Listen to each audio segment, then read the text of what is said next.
एक घर में 3 भाई और एक बहन थी। बड़ा और छोटा पढ़ने में बहुत तेज थे। उनके माँ बाप उन चारों से बेहद प्यार करते थे, मगर मंझले बेटे से थोड़ा परेशान से थे। बड़ा बेटा पढ़ लिख कर डॉक्टर बन गया, छोटा भी पढ़ लिख कर के इंजीनियर बन गया, मगर मंझला बिल्कुल आवारा और गवार बन के ही रह गया। सबकी शादी हो गई। बहन और मंझले को छोड़ दोनों भाइयों ने लव मैरिज की थी। बहन की शादी भी अच्छे घराने में हुई थी। आखिर भाई सब डॉक्टर इंजीनियर जो थे। अब मंझले को कोई लड़की नहीं मिल रही थी तो बाप भी परेशान और माँ भी। बहन जब भी मायके आती सबसे पहले छोटे भाई और बड़े भैया से मिलती, मगर मंझले से कम ही मिलती थी, क्योंकि वो न तो कुछ दे सकता था और ना ही वो जल्दी घर पे मिलता था। वैसे वो दिहाड़ी मजदूरी करता था, पढ़ नहीं सका तो नौकरी कौन देता। मंझले की शादी किए बिना पिताजी गुजर गए। माँ ने सोचा कहीं अब बंटवारे की बात न निकले, इसलिए अपने ही गांव से एक सीधी सादी लड़की से मंझले की शादी करवा दी। शादी होती ही न जाने क्या हुआ कि मंझला बड़े लगन से काम करने लगा। दोस्तों ने कहा, ए चंदू आज अड्डे पे आना। चंदू ने कहा, आज नहीं फिर कभी। अरे तू शादी के बाद तो जैसे बीवी का गुलाम ही हो गया है। अरे ऐसी बात नहीं है, कल में अकेला एक पेट था तो अपनी रोटी का हिस्सा कमा लेता था, अब 2 पेट है आज, कल और होगा। घर वाले नालायक कहते हैं मेरे लिए चलता है, मगर मेरी पत्नी मुझे कभी नालायक कहे तो मेरी मर्दानगी पर एक भद्दी गाली है, क्योंकि एक पत्नी के लिए उसका पति उसका घमंड, इज्जत और उम्मीद होता है। उसके घर वालों ने भी तो मुझ पर भरोसा करके ही तो अपनी बेटी दी होगी, फिर उनका भरोसा कैसे तोड़ सकता हूँ। कॉलेज में नौकरी की डिग्री मिलती है और ऐसे संस्कार माँ बाप से मिलते हैं। इधर घर पे बड़ा और छोटा भाई और उनकी पत्नियां मिलकर के आपस में फैसला करते हैं कि जायदाद का बंटवारा हो जाए, क्योंकि हम दोनों लाखों कमाते हैं मगर मंझला ना के बराबर कमाता है। ऐसा नहीं होगा।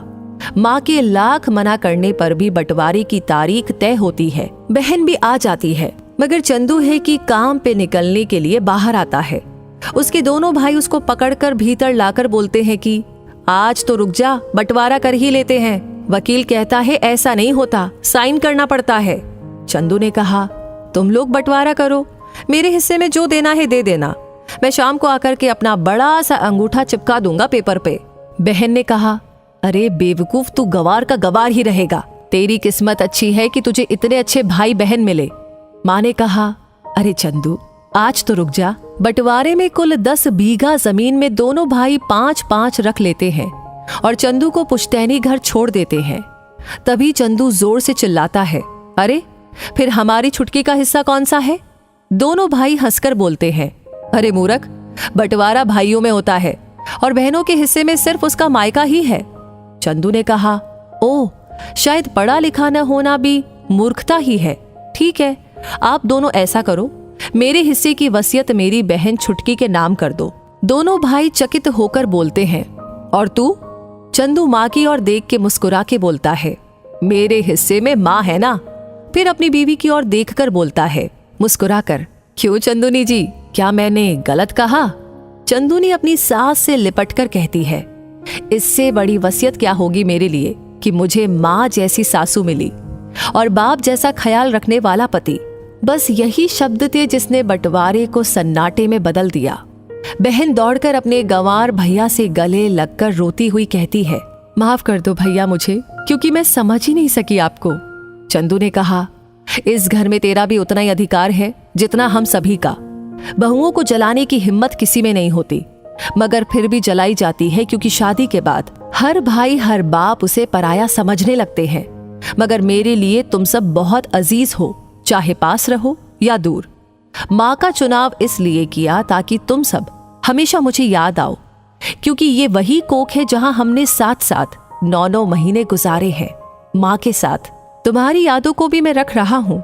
दोनों भाई दौड़कर मंझले से गले मिलकर रोते रोते कहते हैं, आज तो तू सचमुच का बाबा लग रहा है। सबकी पलकों में पानी है, सब एक साथ फिर से रहने लगते हैं।